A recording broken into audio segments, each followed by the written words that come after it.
안녕하십니까. 머니쌤TV입니다. 오늘은 지난 시간 삼성전자에 이어서 5G의 대장주라고 불리는 KMW에 대해서 한번 재무제표를 살펴보도록 하겠습니다. 삼성전자 때도 제가 말씀드렸는데 재무제표를 읽을 때 제일 중요한 것은 첫 번째, 항상 재무제표를 보면서 질문을 하면서 읽어라 라는 거 꼭 기억해 주시고, 두 번째는 이렇게 재무제표를 보면 수많은 숫자들이 나오는데 그 숫자가 중요한 게 아니라 그 숫자 뒤에 숨어있는 기업의 진짜 이야기들을 우리가 한번 마치 추리소설 읽듯이 하나씩 파악해 나가는 게 중요하다는 거 꼭 잊지 마시고, 그러면 KMW 재무제표를 한번 살펴보도록 하겠습니다. 오늘도 삼성전자랑 마찬가지로 회사의 개요부터 해서 쭉 사업의 내용, 그리고 여러가지 숫자가 나오는 재무에 관한 사항까지 한번 질문도 던져보면서 뜯어보도록 하겠습니다. 그럼 지금부터 시작하겠습니다. 여러분 다트 홈페이지를 가시면 이제 KMW라고 검색을 하시면 분기보고서, 반기보고서, 뭐 이런 사업보고서를 보실 수 있는데, 이제 검색해서 바로 나오는 창보다 저는 사실 PDF를 다운받아서 보는 게 더 낫더라고요. 그래서 지금 보시는 화면도 PDF 화면입니다. 쭉 사업보고서를 훑어가다 보니까 4페이지를 보면서 이제 이 부분이 중요하겠다 싶어서 제가 말씀을 한번 드리려고 여기 보여드리는 겁니다. 일단 KMW에 대해서 제대로 이해하려면 이 회사가 어떤 사업들을 하고 있는지 이해하셔야 되겠죠? 그래서 주요 사업들이 RF 부분이랑 LED 부분 해서 두 가지 사업이 나옵니다. 솔직히 뭐 LED 부분은 여러분이 잘 아시니까 그냥 굳이 설명을 안 하고 넘어갈게요. 근데 이 뭐 통신 장비 같은 데 투자를 별로 안 해보신 분들은 RF가 뭐지? 라는 궁금증이 드실 겁니다. 그래서 이 RF는 영어로 Radio Frequency라는 단어의 약자인데, 이 RF는 간단하게 말씀드려서 뭐냐 하면 저희가 통신할 때, 특히 무선 통신 같은 경우에는 그 통신 신호를 주파수로 서로 주고받지 않습니까? 그런 그 주파수로 서로 주고받게 만드는 뭐 기지국이라든지 중계기라든지 아니면 거기 안에 들어가는 여러 가지 필터, 이런 무선 통신을 하게 하는 그 장비들을 만드는 사업이라고 생각하시면 됩니다. 그리고 또 하나 더 살펴볼 게 있는데, 여기 보시면 아시겠지만 뭐 기가테라 커뮤니케이션스, 요건 조금 검색해 보시면 미국에 세워놓은 KMW의 자회사라는 걸 아실 수 있고, 그리고 KMW 재팬, 그리고 후아티엔 텔레콤, 그리고 니시, KMW 베트남 해가지고 KMW가 단순히 우리나라에서만 무선 통신 사업을 하는 게 아니고 전 세계적으로 뭐 생산 기지도 만들어 놓고 그리고 판매를 위한 자회사를 만들어 놨다는 것을 아실 수 있습니다. 선생님, 질문해도 돼요? 네네, 괜찮습니다. 네, 선생님, 근데 저번에 삼성전자는 이 부분을 말씀 안 해주셨는데, 그럼 삼성은 글로벌 기업인데도 외국에 회사가 없어요? 삼성은 사실 삼성이 글로벌 기업이라는 거 누구나 다 잘 알고 계시잖아요. 그래서 삼성의 사업 보고서를 보시면 자회사가 수백 개 됩니다. 그런 것들을 일일이 살펴보는 것보다는 그냥 사업 부문별로, 어차피 사업 부문도 크게 네 덩어리나 되고 해서 그거에 대해서 구체적으로 살펴보는 게 더 낫겠다 싶어서 말씀을 굳이 안 드렸던 거고, KMW 같은 경우는 사실 KMW를 보통 일반인들이 접하기는 힘드시잖아요. 그러다 보니까 KMW가 어디서 어떻게 사업하고 있는지를 조금 더 알면 좋겠다 싶어서 얘네들도 전 세계적으로, 특히 보면 전 세계적으로 제일 큰 나라들, 우리가 잘 알고 있는 나라면 미국, 일본, 중국 뭐 이런 나라들이 생각나잖아요. 그런 나라들에 다 이렇게 자회사를 설립하고 있다라는 것을 말씀드리기 위해서 한번 짚어드린 거고, 실제로 이게 그냥 세운다고 해서 다 되는 건 아닙니다. 뭐 미국이라든지 일본이라든지 뭐 중국도 그렇겠지만 이 KMW 김도경 사장이라고 조금 이따가 말씀드릴 건데, 회장님이 이곳에 자회사를 설립하고 그리고 자기 제품을 판매하기 위해서 굉장히 고생을 많이 하셨거든요. 그냥 자회사라기보다 약간 그런 피땀 눈물이 서려 있는 자회사라고 생각하시면 좋을 것 같습니다. LED도 이제 설명해 주세요. 발광 유기 다이오드를 쓰는 그 조명. KMW가 그죠? 그러면 RF도 하고 LED도 하고 있었던 거예요? 원래는 RF만 했었는데 그 RF 나중에 이제 통신 장비 쪽으로 이제 공부를 좀 해보시면 아시겠지만, 우리가 요 5G 전에는 LTE였잖아요. 그 전에는 4G였고 그 다음에 3G였고 그 투자하는 주기가 있어요. 그게 많이 투자했다가 그 다음에 투자를 어느 정도 한 이후에는 안 하고 그렇게 가다 보니까 이게 마이너스 적자를 내는 경우가 있어요. 몇 년 동안 그렇게 좀 굶주리는 경우가 있으니까 이 회장님 같은 경우에는 요 LED 사업을 약간 캐시카우처럼 어차피 이제 모든 조명들이 LED로 바뀌고 있는 상황에서 자기들의 원래 하던 사업이랑 크게 다르지 않기 때문에 LED 사업에서 이제 요거는 그 주기를 안 타니까 좀 현금 흐름을 좋게 만들기 위해서 LED 사업도 하고 있는 것으로 알고 있습니다. 네, 그러면 이제 5페이지로 이제 내려가 보면 저는 요거 조금 눈에 띄더라고요. 왜 눈에 띄냐면 제가 알기로는 이제 요게 채권 등급인데 트리플 B, BBB 단계부터 좀 투자가 가능한 채권이다라고 흔히 얘기를 하거든요. 근데 KMW가 저는 등급이 좀 낮아서 등급이 낮다는 걸 좀 처음 알아서 이 부분에 대해서 한번 그래도 좀 알고 짚어보고 가야 되지 않을까 싶어서 한번 멈춰봤습니다. 일단 2018년을 보면 요건 2017년까지의 이제 재무 상황을 보고 등급을 매긴 건데 BB 등급입니다. 그래서 마이너스가 붙어가지고 요게 자칫 잘못하면 B등급으로 갈 수도 있다라는 의미였는데 실제로 2018년까지 사업한 거에 대해서는 B등급을 받았죠. 그래서 B등급 정도면 굉장히 좀 투기성이 짙은 거예요. 회사가 좀 불안하다라고 볼 수 있는데 그래도 2019년에 사실 여기 5G 투자를 해보신 분들은 알겠지만 5G 기업들이 2019년도에 굉장히 영업이익이 크게 늘어나면서 주가가 뭐 10배 간 것도 있습니다. 그렇게 주가가 많이 올랐거든요.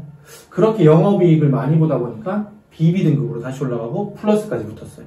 그래서 조금 더 잘하면 트리플 B까지 제 생각에는 올해까지 하고 나면 트리플 B도 될 수 있겠다라는 생각이 들거든요. 왜냐하면 올해도 작년만큼 뭐 작년보다 조금 적을 거라고 얘기하시는 분들도 있는데 작년만큼 이익이 생길 거다라고 얘기를 하고 그리고 실제로 KMW가 작년에 번 돈들을 꽤 많은 돈들을 이 빚을 갚기 위해서 빚을 상환하기 위해서 많이 돈을 쓴 것으로 알고 있습니다. 그래서 요만큼 올라갔고 내년에는 더 올라갈 수 있지 않을까라고 예상을 해볼 수 있을 것 같습니다. 선생님, 그 BB 플러스 다음에는 A예요. B 어떻게 되나요? 요렇게 보시면 돼요. 이제 회사마다 약간 다른데 여기도 나와 있지만 D등급부터 시작합니다. D등급은 거의 뭐 망하기 직전이라고 생각하시면 되겠죠? 그리고 제일 높은 단계가 AAA 요런 단계인데 사실 국제적인 신용평가사에서 AAA 받는 기업은 아마 거의 없을 거예요. 국가 정도 되면 뭐 AAA 혹은 AA 좀 건실한 국가나 우리나라는 아마 AA 정도 되는 걸로 알고 있는데 그래서 이렇게 제일 위에 단계가 AAA 그 다음에 A 2개 그 다음 A 1개 그 다음 뭐겠어요? BBB? B 3개 그 다음 BB B 그 다음 CCC 뭐 이런 식으로 간다고 생각하시면 됩니다. 이 신용등급은 그러면 채권에만 있는 건가요? 그렇죠.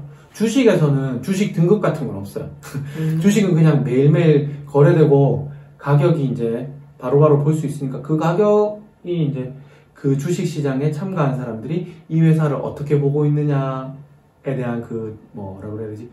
그 사람들의 종합 의견이라고 생각하시면 되고 요거는 이제 전문적인 신용평가 등급 회사에서 이 회사에서 돈을 빌려주기에는 적합하지 않다라는 걸 말하기 위해서 알려주기 위한 등급이라고 생각하시면 될 것 같습니다.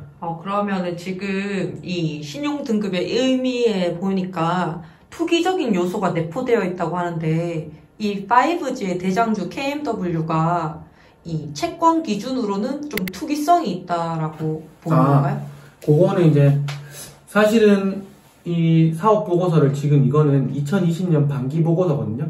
2019년, 2018년도 거를 쭉 살펴보시면 아시겠지만 아까도 제가 통신 장비 업체가 이거 주기를 탄다고 말씀드렸잖아요.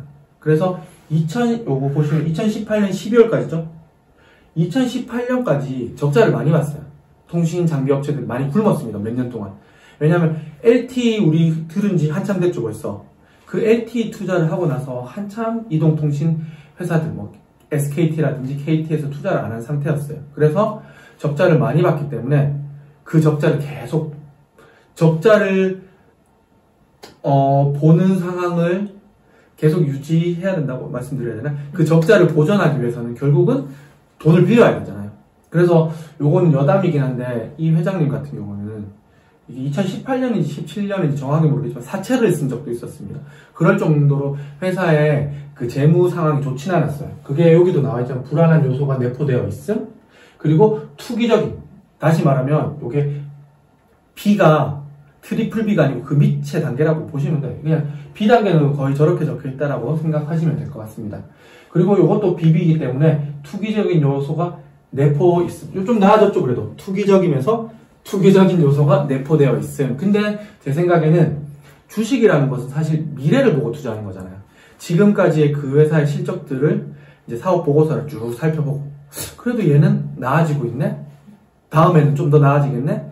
혹은 지금까지 이렇게 됐으니까 다음에 뭐 안 좋아지겠네? 뭐 이런 것들을 미래를 예측하기 위해서 이런 공부들을 하는 건데, 그래서 이렇게 제가 아까 말씀드렸지만 저는 이게 BB 등급이지만 올 말까지의 사업 결과를 보면 BBB까지도 갈 수 있다라고 생각을 하고, 뭐 지금 5G가 계속 이제 많이 사람들 입에서 회자되고 있는 이유가 우리나라에서도 계속 앞으로도 작년만큼 투자를 한다고 하고, 미국뿐만 아니라 중국, 일본에서도 많이 투자를 하고, 특히 이런 글로벌적으로 많이 판매하고 있는 KMW 같은 경우에는 앞으로 몇 년 동안은 계속 작년 같은 이익을 많이 낼 수 있기 때문에 BBB 그리고 그 이상도 볼 수 있지 않을까라는 생각을 합니다. 그래서 굳이 나쁘게만 볼 필요는 없다라고 생각합니다. 선생님, 그러면은 그냥 기본적으로 채권의 신용 등급이 낮으면 채권의 이자율? 이라고 말하나요? 채권의 이자율이 높을 것 같다라는 생각이 드는데, 맞아요. 네. 그러면은 KMW도 채권의 이자율이 높겠네요? 그렇죠. 그 채권을 보통 이제 채권은 발행하면서 돈을 빌리는 거잖아요. 그때 이제 자기들이 이만큼 이자를 줄 거예요라고 채권을 발행하는데, 아마 요때 발행했던 채권들은 혹은 그 전에 발행했던 채권들은 조금 이자를 많이 쳐줬겠죠. 근데 이게 또 이렇게도 될 수 있어요. 이게 이 KMW가 조금 더 나아졌는데 이제 지금 장사가 너무 잘 돼서, 그래서 등급도 올라간 상태에서 장사가 너무 잘 돼서 공장을 또 증설하고 싶어서 돈을 빌릴 수도 있잖아요. 그런 경우, 혹은 이 채권이 만기가 돌아와서 그 돈을 또 갚아야 되는 상황이 있으면 그 돈을 이때까지 국간에 쌓아놓은 돈으로 갚을 수도 있지만, 계속 사업을 벌려나가기 위해서는 또 다른 채권을 발행하거나 다른 은행에서 또 빌려가지고 그 채권을 상환해 줄 수도 있잖아요. 그러면 예전에 발행했던 채권들에 대한 돈을 상환하기 위해서 올해나 내년에는 조금 더 낮은 이자로 충분히 발행할 수 있다. 왜냐하면 등급이 올라갈 수 있기 때문에 라고 생각을 하고, 그리고 하나 더는 2019년부터는 고간에 이제 쌀들이 많아지는 상황이기 때문에 그 돈을 갚는데 크게 어려움이 없을 거기 때문에 앞으로는 돈을 또 크게 다른 사람한테 손을 막 벌리지 않아도 된다라고 저는 생각하고 있습니다. 그러면 KMW 채권 사는 게 유리해요? 아니면 주식 사는 게 유리해요? 제가 자세히 알아보지는 않았지만 KMW의 채권을 이게 보통 이제 저희가 채권을 사려면 증권사에 들어가서 그 채권 시장에서 판매되고 있는 것들을 거래하는 게 있거든요. 사실 개인은 잘 하진 않는데 KMW가 있는지는 잘 모르겠어요. 그래서 접근성으로 봤을 때는 주식이 낮다고 생각하고, 그리고 채권으로 봤을 때는 이 회사가 이제 등급이 낮은 채권들이 있잖아요. 그렇다면 내년에 이 회사가 더 나아지면 등급이 올라가면 기존의 채권들도 KMW가 점점 좋아지네? 라고 하면서 아직 만기가 도래하지 않은 채권 같은 경우에는 조금 더 인기가 많아질 수 있겠죠? 그렇다면 그런 채권을 사도 좀 좋을 거라고 생각하는데, 근데 저는 잘 모르겠어요. 그 접근성이 좀 어려울 수 있다라는 생각이 들어가지고, 그거는 조금 더 공부를 해봐야 될 것 같습니다.